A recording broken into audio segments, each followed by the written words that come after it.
Okay,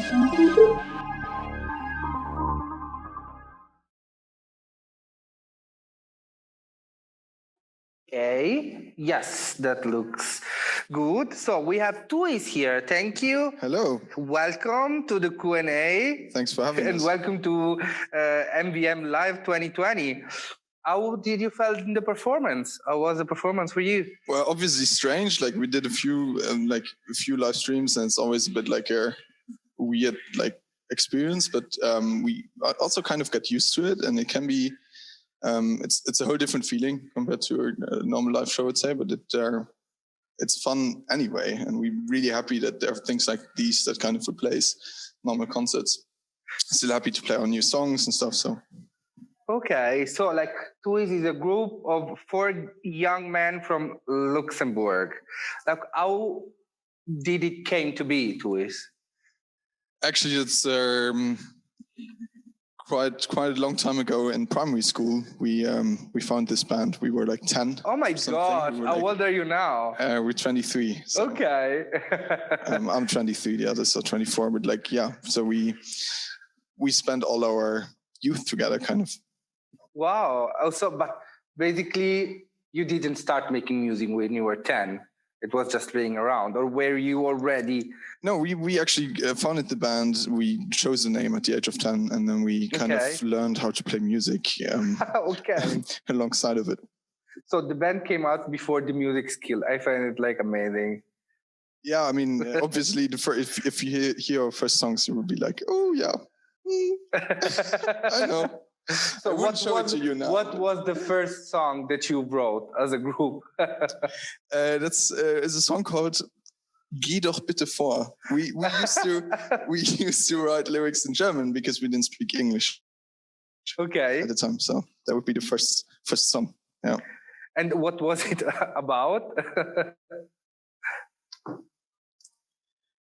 It was about... Maybe somebody's joining for the Q&A. Oh, okay. Okay, so people can dial in. Yes, of course, people can join and can ask questions. That's really nice. So if you want to ask questions, just join, show yourself, activate your microphone, and ask the question. Wow, that's really 2020.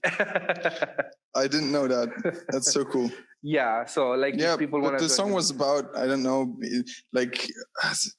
primary school stuff. We were a group of friends, and I don't know. It's about telling somebody. It's really mean. Telling somebody to go a bit forward. Yeah. The group to be away from the others. Really mean stuff. I don't know. We listened to it a few days ago, and we were shocked. Literally shocked about what we. Yeah. You can keep distance now from. Yeah, kind of. Yeah. And I read on your bio that what you do is also it's defined psych pop. Yeah, I mean, what is psych pop? I'm not a big fan of genres anyway. Many people will say that, but I'm a big fan of a post-genre era of bands that kind of mingle lots of different genres. And our last kind of project was very eclectic in terms of sound. So you had, even from one song to another, kind of, small experiments in a way. So we call it psych pop now because it embodies lots of electronically processed styles of pop music. But I think somebody's trying to join the Q&A, but we cannot hear you. So try to activate your mic. But it's an interesting profile pic. It's it's kind of a lamp. It's a floor lamp, isn't it? I have no idea. But somebody's trying to join. Is our audio working, right? Do we see a name? It's Laurence. I think I know who it is. Okay, we have a fan. We might have a person from Luxembourg joining. Okay. But, if we can get to see you and to get your mic working, so try to go on Chrome and join again the Q&A. The classic, go away from Safari and go always away from Safari. I'm saying it as a developer. But I have a question about An album, I think, is A Curtain Call for Dreamers. I think it's a beautiful title. Thank you. It's an amazing title. Thanks a lot. Just want to buy it because of the title. Happy to hear that. I'm a dreamer. But so I saw that it's a series of eclectic tracks, and one that really surprised me for its style. It was Papaya. Uh-huh. So what is the journey of this album? Well, we like 2 years ago, we decided to, we were not living in the same city, so we decided to work remotely and write songs a bit like separately. And there were lots of different things coming out of that. And we decided that, you know, we wanted to try these things out and produce them in their own kind of eclectic identities, and not limit ourselves in terms of sound. And so that's where, for example, Papaya came out of. I know for each, we also like fell in love with the idea of making kind of films or theater pieces out of these songs, kind of build layers on top of the initial song ideas. And Papaya, for example, is a kind of fruity song against toxic masculinity and a very weird. That's why I liked it. Yeah, I mean, we had so much fun doing it. And yeah, very. Where did you shoot the video? In a like industrial hall in November last year or something. It was freezing. We shot it overnight because it had to be dark. So it was very tough. Was it amazing. Luxembourg, Germany? Yeah, it was Luxembourg. It was in Luxembourg. Yeah. Okay. And what about the outcomes that the journey starts with Papaya? And one of the episodes is More Than an Account. I would like to know more about that. More than an account. Yeah. So basically we kind of imagined kind of a dream for each of the episodes. It's kind of meant to be, you know, a curtain call for dreamers, like kind of the theater stage for different characters, different like extrapolated characters of ourselves in a way. And so More Than an Account is this idea of falling in love with an account, or like the digital version of somebody, being maybe separated physically, and just having digital leftovers of that person, or like a tone, you know, it could be like the messaging note, or it could be, I don't know, a song that remembers that person, that reminds you of that person. It could be a picture. And I was left with like, just like the digital leftovers of that person. And I felt like very digitally disconnected. And by the time we released it, we were in lockdown and in kind of digital quarantine again, and kind of the only ways of communicating to other people were digital ones. So it felt quite special to release that song in these times. Yeah, because like I think that on one hand, social media is like the worst place on earth.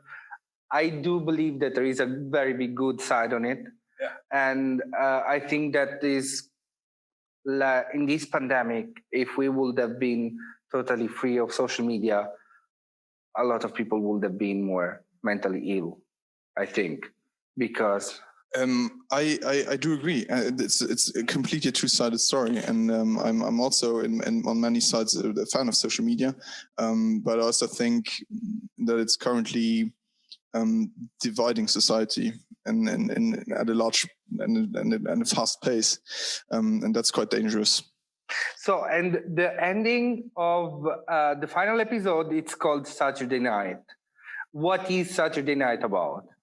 Saturday Night is kind of the conclusion, the final theater piece where all kind of characters from the different episodes meet in one last crime. The main character in this theater piece is shot down, and all the characters kind of go crazy, and that's kind of Saturday Night. It's kind of the final night for them to come together in a theater play.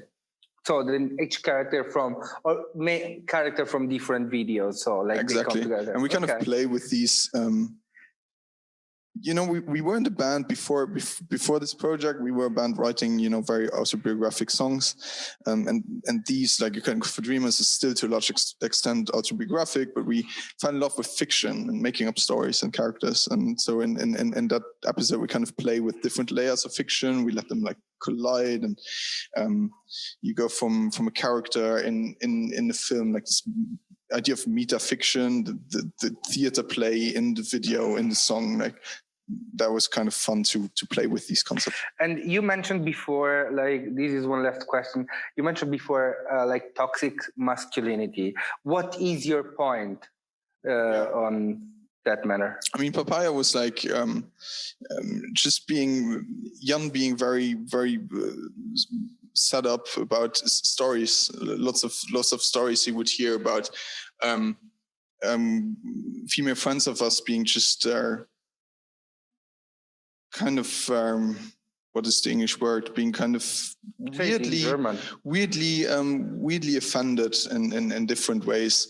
And so we were like, and not just him, we were just like realizing that we were kind of, for a long time, we weren't aware of what's happening to that. It's kind of a bubble thing. You tend to be a bit, not really being aware of that. And we wanted to make a song out of that frustration of being kind of separated about all these things happening and being kind of naive for a long time. Okay. So it's a feminist song. Yes, of course. Okay. Like, I have also like a big, strong opinion about toxic masculinity, and it's something that we should definitely get rid of, and we should really destroy everything that is connected with masculinity and build like more of a human being attitude on everything. Yeah, totally. I mean, I know it's a hard thing to do. It's so deeply in many of us. I don't know. I'm really happy that we as a band are very, very feminine in many ways, and I think we all are kind of both, and we have to embrace it. Cool. I like it a lot. So let's say, everybody, where can we find you in all of the social media platform? Under which name? Under Tuys, TUYS. Instagram is Tuys Band, so TUYS Band in one word. But you find everything in one place on tuys.lu. If you're probably online right now, if you're watching this. Yes, most likely. And like checking, going back and forth between this live stream, probably like US election 2020, and going back and forth, refreshing like us all the time, like what's happening, being scared as fuck for 2 days, but nothing coming out of it. So let's go and check, everybody, A Curtain Call for Dreamers on YouTube. There are all the videos. Thank you a lot for being part of this Q&A. You. Thanks a lot. And looking forward to see you again. Same. See you soon. Bye. Bye.